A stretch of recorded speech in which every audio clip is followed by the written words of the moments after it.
Gabrielle Durana, and I must confess that I'm personally particularly delighted, since Gabrielle is both an exceptional figure in the Francophone community of the Bay Area and a dear friend. Dear Gabrielle, your dedication to the French language and culture, your expertise and your actions in the field of bilingualism, and moreover values of equity you have been continuously advocating for are exemplary.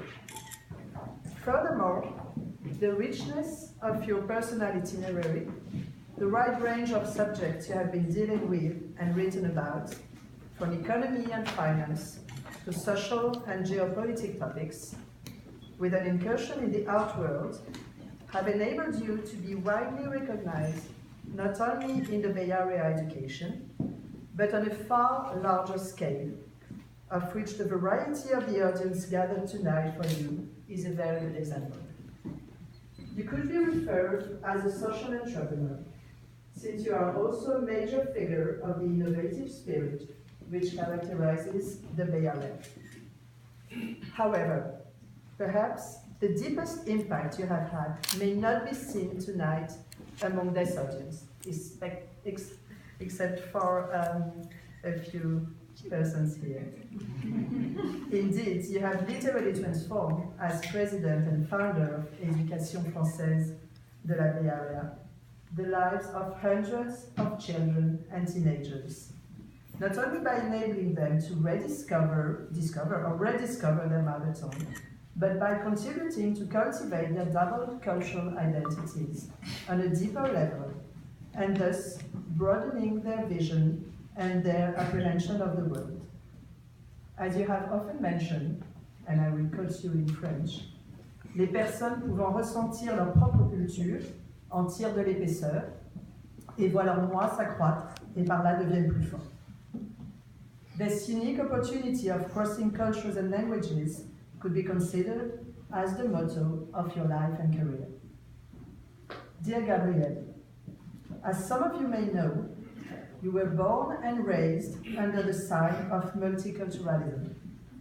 Not only because you were born in Buenos Aires, from an Argentinian father and a Venetian mother, but at the age of 6, fleeing Argentina and the new dictatorship, you settled in France with your family, without knowing any French except bonjour, as you like to mention it. Your French culture, your French identity, is largely due, thus, to the role that the French school would play in your life, l'École de la République, a system to which you have been so attached to until now.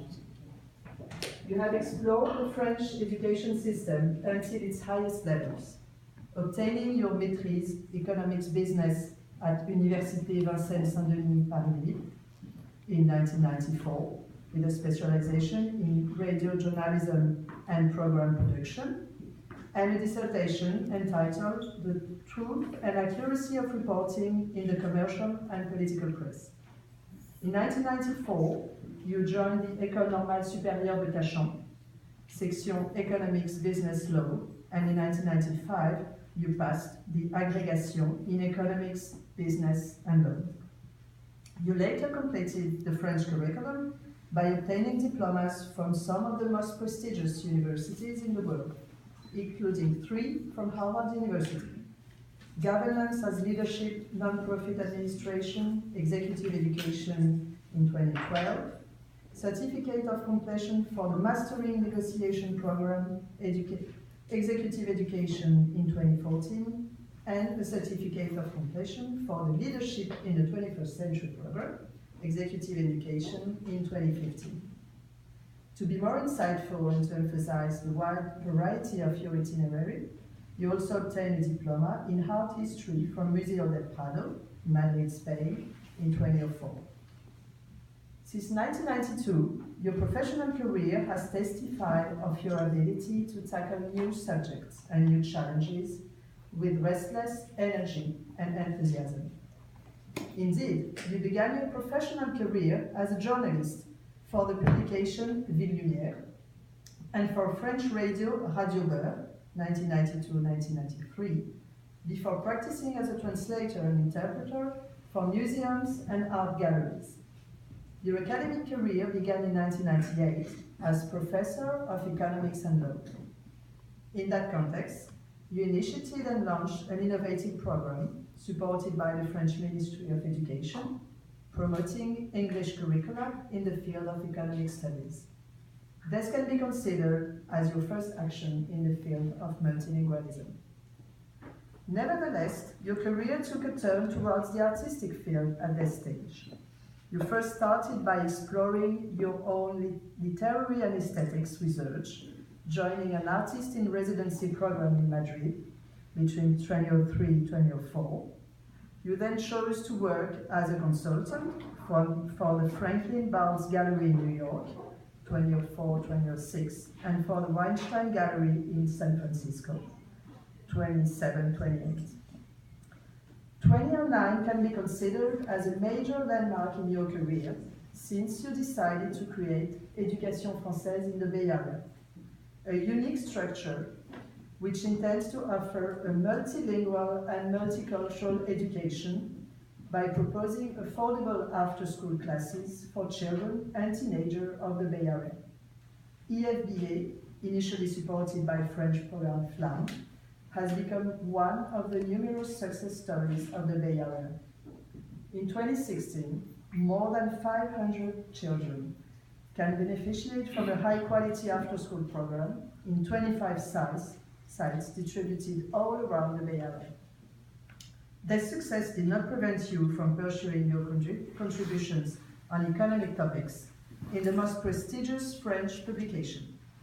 To mention only some: Bitcoin, Bulle ou Révolution, Esprit 2015, La justice à Bois, Voice les Passes, Esprit 2014, États-Unis, le rôle de l'État dans le soutien à l'innovation, Institut français des relations internationales 2013, Trading à haute fréquence, une innovation de trop, Esprit 2013, Peut-on encadrer les marchés financiers, Wall Street et la loi d'Haute-France, Esprit, et Faut-il imposer les Français vivant à l'étranger, Alternative économique 2011.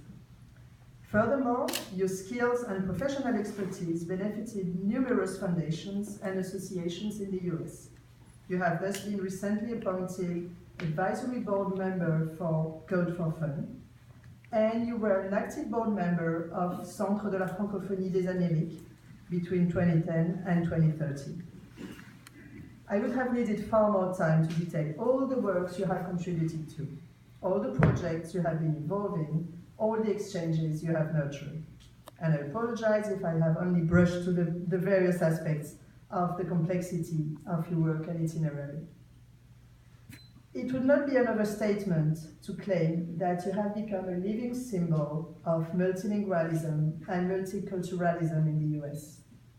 Not only because you speak more than 6 languages, including Sanskrit and Bengali, you have recently started learning with an enthusiastic pugnacity. Not only because you have managed with EFBA to ally sustainable economic development and high-level moral and social values, as a perfect example of what we call in French, l'économie sociale et solidaire. Not only because, although you are very discreet about it, you have been regularly identified by several publications as one of the most influential personalities fostering bridges between France and the US. But mainly because you have always been dedicated to improving the well-being of others, especially the younger ones, believing that language and culture could bring them a true sense of fulfillment. If you allow me, I would like to end this speech by quoting you, and I think this sentence summarizes your approach to life and society. I believe that every child, every person has a potential, and it is our individual and collective duty to empower that human being through care, guidance, and education to become truly part of society. Dear Gabrielle, France is honored to thank you for the exemplary work you have accomplished. You are today one of the finest ambassadors of the dialogue between the United States and France, and between cultures in general. So now, going to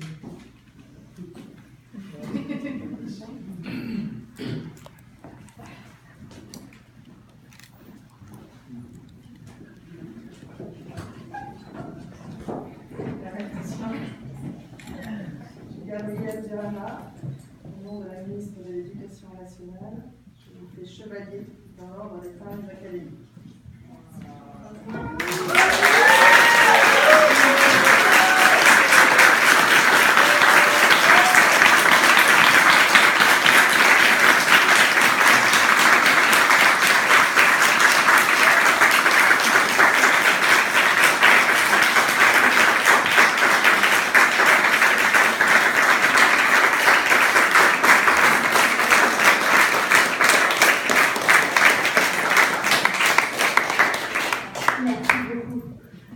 Je vais parler en anglais pour que ce soit la langue que tout le monde comprend.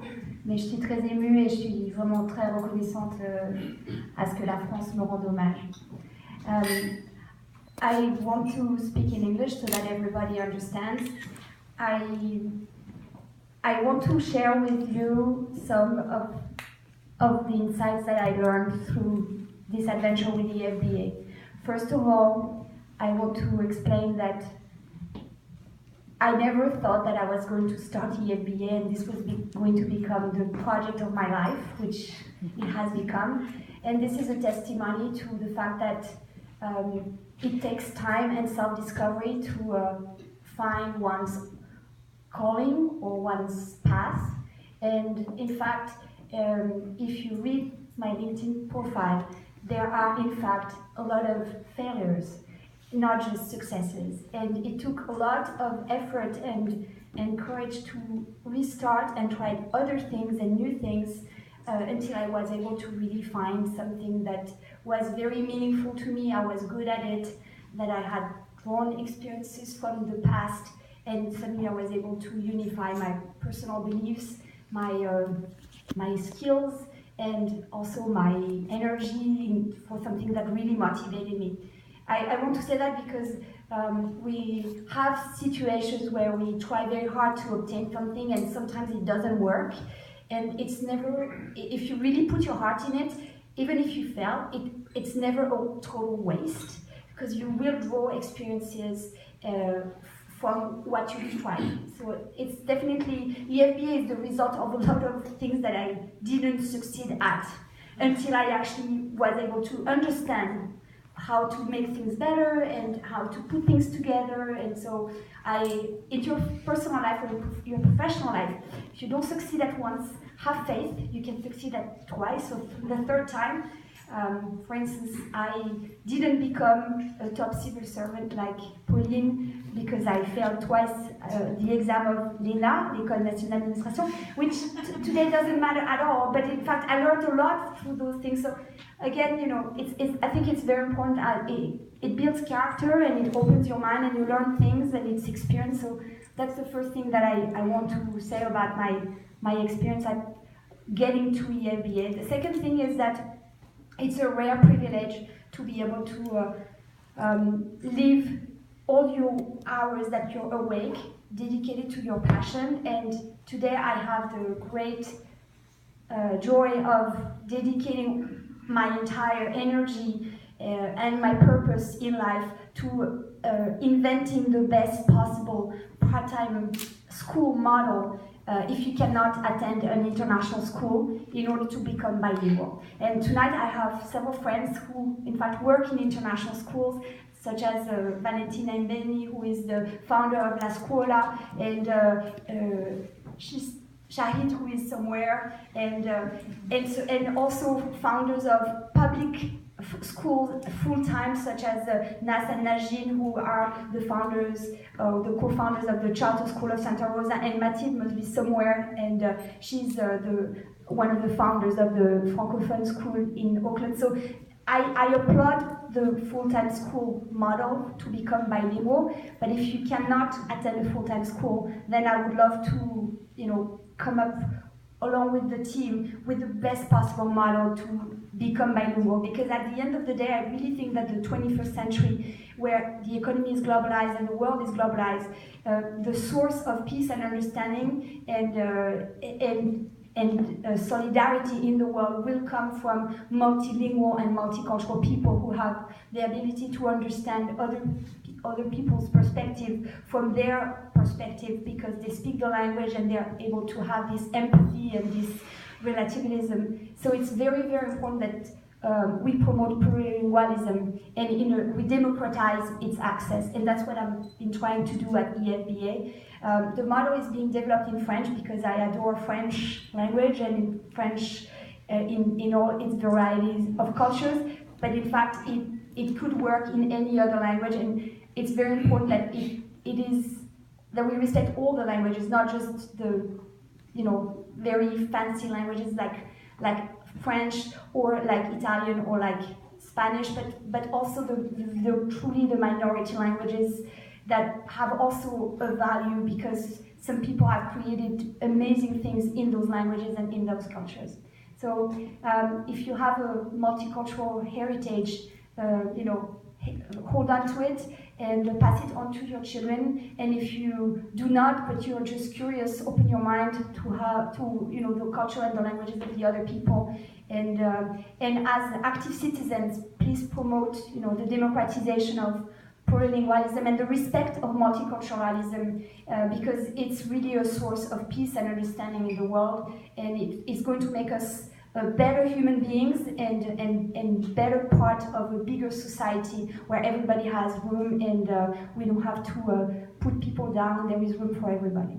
So thank you very much.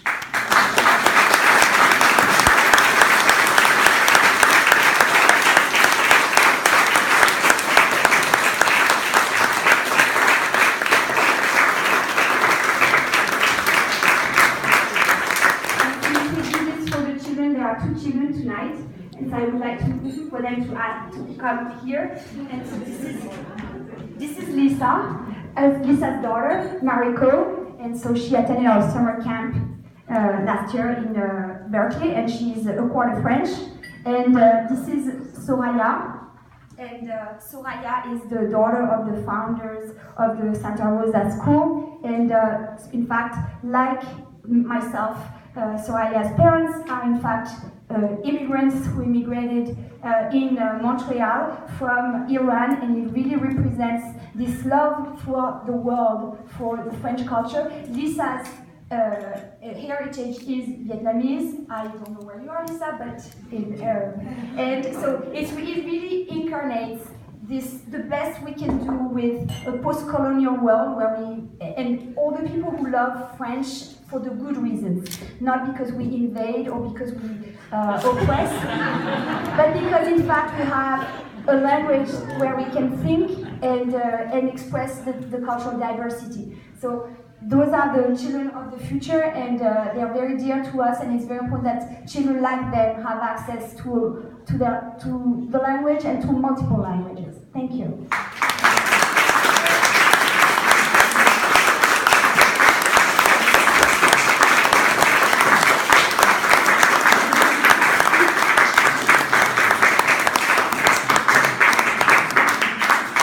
Is that a Pentax or an Olympus? It's Olympus.